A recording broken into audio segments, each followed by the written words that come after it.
I'll do. Got a bit of a new story here, quite important. First things first, though, I'm not going to be celebrating this news simply because it is a little bit uncouth. I don't actually want people to die, um, although I do. Well, I tell a lie. I want nonces to die. I absolutely believe that nonces should be lined up against the wall and shot. So I take that back. But with this story, 5 migrants die while attempting to cross the channel to the UK. It's not something that I'm going to take great joy in. It's not a nice thing. Obviously, those are human beings and they have families. However, I'm also not going to give any sympathy to these individuals because they all willingly got into that boat and crossed the channel themselves. So they have absolutely nobody, and I mean nobody, to blame except for themselves. That is what we used to call personal accountability and seems to be incredibly lacking in the psyche of people of influence and power in our country at the moment. So let's carry on with this story. The migrants who had come into difficulty at sea as they tried to reach a boat in freezing waters off the coast of Wimereux, Pas de Calais, according to reports in France. Apologies to anybody who speaks French fluently or as a second language, even. I absolutely cannot speak French. Maybe say like part of the alphabet, a couple of numbers, really, really basic stuff. Je m'appelle David, that's about it. So I do apologise if I've absolutely butchered that pronunciation. 5 migrants have died while attempting to cross the English Channel to the UK from France. Absolutely no sympathy whatsoever. You F about and you find out, really. That is the end of it. And we need to stop acting like this is something that is our problem and our fault. It isn't. These people are getting into these boats willingly. They are going into dangerous waters willingly at a time of year when it is exceptionally cold. I did try and go working offshore once, but instead I never ended up working in the offshore industry. I ended up going on the railway instead. But I did do the offshore survival. And I believe when you fall into the North Sea, if you're not wearing correct protective equipment, you've got an expected life of about 2 minutes. If somebody doesn't get you out, the water is that cold. Although it's not freezing, it's just you lose. And I know this from scuba diving because I used to do a lot of scuba diving when I was in the army. You do lose body heat in water approximately 30 times quicker, and that's due to the density of the atomic structure of water compared to the air, so your heat can dissipate much faster. And believe it or not, if you're actually in space and you say used to get pulled out into space with no protective equipment, I think it's something like, I can't remember if it was 2 weeks or 2 months. It's one of those two that it would take your actual core temperature to reduce to the ambient temperature around, because obviously there is almost zero particles in space, so there's nowhere for your heat to actually escape to. So your body just ends up trapping the heat for weeks and weeks afterwards. I mean, I thought that was absolutely crazy when I first learned that. And it's also why you can be in a warm bath where you touch the water and it's warm, but if you stay in it too long, you can end up getting cold in the water because it's low. Although it's warm water, say it's 25 Celsius. I can't remember what that is in Fahrenheit off the top of my head. Say it's 25 Celsius, which is a nice warm temperature. It's not cold.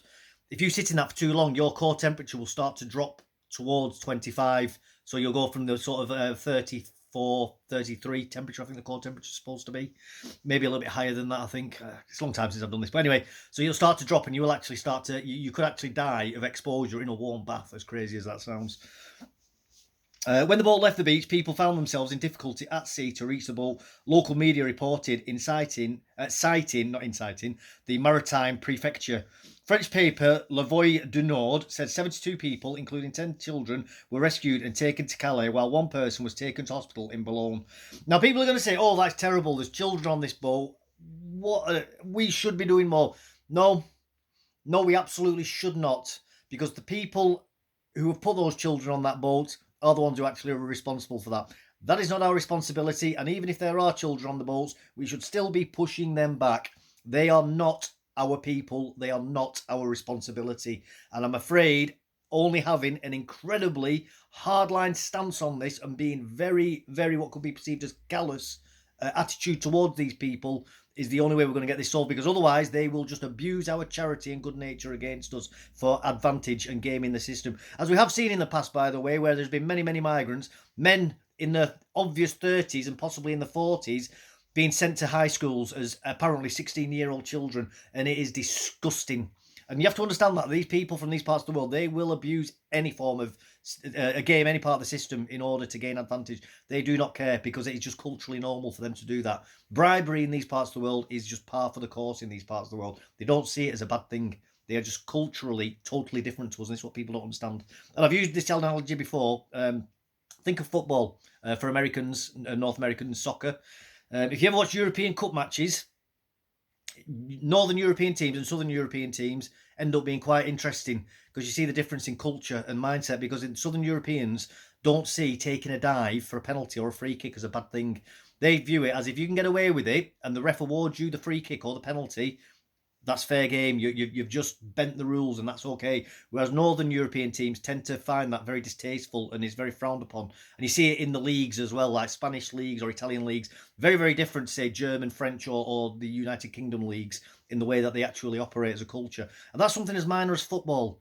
When you're going into outside of things which are very, very, we all understand and share very closely, which is football. I mean, I'm not a fan of football myself, but everybody knows the game. Everybody knows how it works and operates, and yet there can be such different interpretations of how to play the game, even as something simple as, like free kicks and penalties. Of course, there's going to be differences on things like how people will abuse charity for advantage, especially when there's financial incentives based around it. Anyway, the migrants were trying to reach a boat in freezing waters in an effort to... Well, freezing waters, there you go, it's your own fault. You knew the risks when you got in the boat.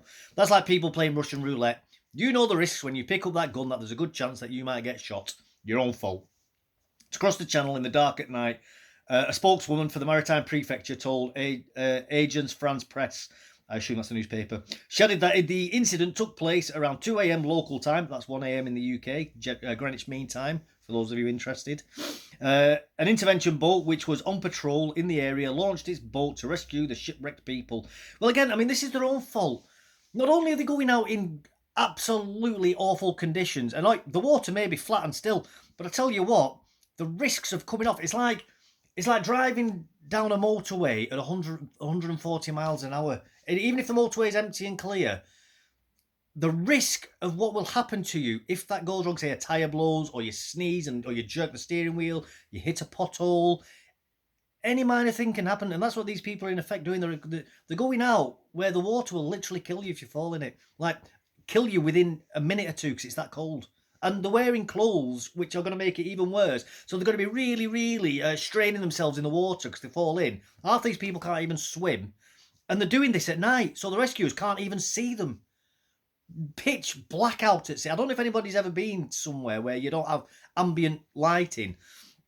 There's only a couple of times in my life when I've actually experienced what you would call natural darkness. Once I've had it in Canada, when I was on military exercises over there, near a place called Medicine Hat. There's a big massive training area there, and you can actually see the proper Milky Way, like you see it in pictures. You see like the thing going across the sky, like beautiful, absolutely beautiful, middle of winter, lovely. So really, really crystal clear night sky as well.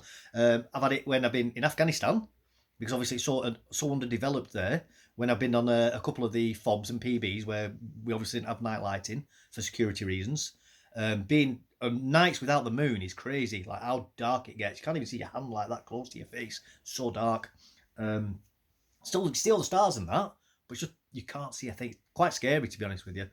Constantly with the night vision monocular, looking to make sure there was nobody trying to walk up to the camp.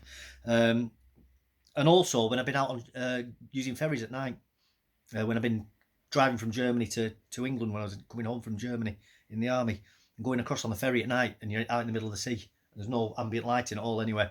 It's just pitch black. You can't even see the waves at the bottom of, beyond where the natural light is shining from coming out the side of the ferry.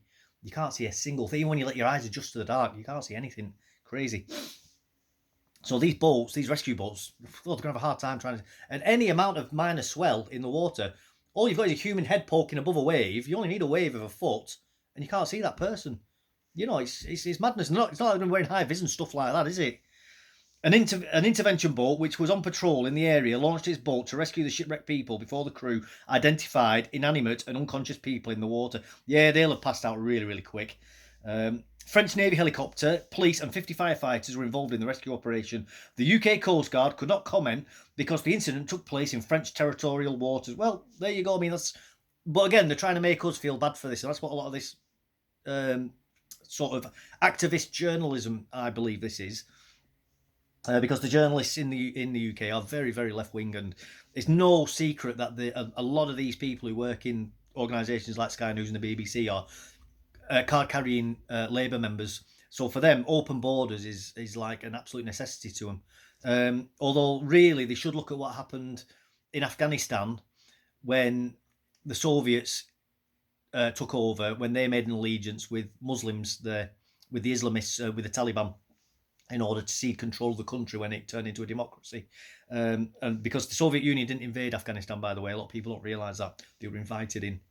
And you've got to be careful on who you invite in, because people that you invite in aren't necessarily loyal to you, and they might actually be using you as a useful idiot, as happened in Afghanistan. And we saw, and that is not a very good story after that. Very interesting, by the way. I would highly suggest learning about that after this video, about the actual collapse of Afghanistan and what actually happened there, because it was a very nice country before the Soviet Union went in, but they never, like I say, they never invaded. Yeah, it comes after the first migrants to cross the channel in the UK in 2024 were recorded on Saturday morning after 27 days of no crossing, the longest gap in small boat arrivals in just over 5 years. Well, technically correct, although that is more related to weather conditions than anything the government has done. So let's not try and treat that as some sort of victory. That is unsustainable. Foreign Secretary Lord Cameron said, that winds me up, said the reported deaths of 4 migrants in the Channel on Sunday was heartbreaking. No, it isn't. It absolutely isn't heartbreaking. It is something that somebody else has done. They've chosen to do it. They've paid these people. We get told that these are trafficked people and smuggled. No, they're not. These people are volunteering to do this. They are approaching these gangs and and they are putting themselves in that position. They are volunteering, and they're also bringing things like drugs and firearms over. Like, you've got young Ahmed, you've got, I don't know, Nagubu from, I don't know, Nigeria, coming over on the boat. He's saying, oh, this has cost me £24,000 or whatever it is, or £12,000 to come over on this boat. Well, where's he got that money from? He doesn't. So what do? They give him a bag of cocaine, or they give him some firearms to carry over on the boat. That's what these people are doing. They are smuggling things into the country as well. Don't just think it's people coming over on them boats, because it ain't just people. Oh, you sweet, sweet, innocent person. If you think it's just people coming over on them boats, my goodness, to have your blinkered view of the world would be wonderful. I told the BBC Sunday with Laura Koonsberg, it's heartbreaking when these things happen and the loss of life that takes place. No, it isn't heartbreaking. And this is unfortunately as well a problem that we have in our society. I'm not saying that a society should be entirely driven on logic and entirely rational, because we saw what happened with that in the mid-20th century in Germany. That is not a good place to be. But in the same sense, you can't have a society that is completely driven by emotions either. The concept of yin and yang exists for a reason. This is philosophy that we've understood since as long as people have been able to actually think in an abstract sense. You've got to have balance. So I'm afraid just talking about these emotional reasons is just we're being killed with kindness. Our society is being destroyed by kindness, unfortunately. You can only think about what an appalling end it would be on the cold waters of the Channel in the middle of the night. It breaks my heart to hear about it. Right, well then stop the people getting in the boats then. That is the best thing to do. If it really upsets you that much, do something to stop these people wanting to come to Britain. Because as long as people like you keep encouraging it and trying to shoot down every plan to stop it from happening, it's going to keep happening. But it just shows we've got to stop the boats. We've got to stop the illegal trade in human beings. Well, yes, we really, really do. And we need to start getting harsh on it. Because unfortunately, there's too much carrot to this country. Free houses, free social healthcare. We've got schooling, you're getting clothes, you get given mobile phones. And people might say, oh, well, they're only getting £8 or £20 a week or whatever it is, but they don't care. It's free money. They're getting 3 meals a day, and they know if they complain enough, they'll get everything upgraded. I'm going to leave it at there. I've rattled on quite a bit. If you found that insightful, informative, interesting, please like, subscribe, put a comment below. I do like reading people's comments, but I really do like reading people's comments. And I'm not necessarily 100% stuck in my own view. So if you bring up something, an interesting point, that I'll definitely think about it, even if I don't agree with you. And I don't think people are rude for disagreeing with me either. So please, please, please do comment to me, and I will try to get back to you if you do. Thank you very much. Goodbye.